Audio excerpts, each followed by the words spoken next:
化價格食品企業工會早起去勞動部抗議，因指控講公司違法停扣工會會費，佮無要互員工來請會務假，打壓工會幹部。工會佇去年12月有向勞動部申訴咯，也毋過到達佮無消無息，伊嘛批評勞動部失職。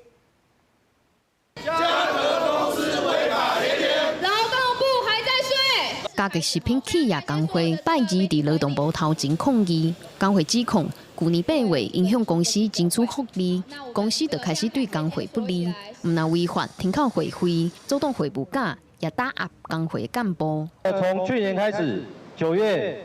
就是違法停止代扣會費，再來是拒絕提供團協必要資料。今年2月開始，第一次。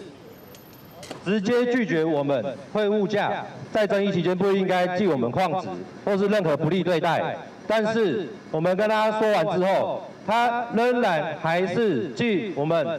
幾位幹部做曠職的動作，甚至減薪。工會表示，去年12月，因就向勞動部提出不當勞動行為裁決的申請，說到今攏也未開過任何會議。所以來勞動部抗議，勞動部也派人出來接定情書，表示已經有安排開會時間，也強調會依法行政。這個裁決申請案件已經定在7月1號下午2點要召開初審會議，然後裁決委員會會依法來進行審理。那如果經裁決委員認定雇主有違反工會法或者是團體協議法的規定的話，勞動部一定會依法進行裁處。針對工會提出的3項指控，嘉吉食品公司是發聲明回應講，會務假的申請甲核准，攏依照工會法處理。公司代扣會費的部分，是因為收到當前正式的通知，講無願意對薪水扣才做出調整。也強調對任何甲事實無符合的指控，也是損害公司名聲的言論，公司會保留依法主張權利的空間。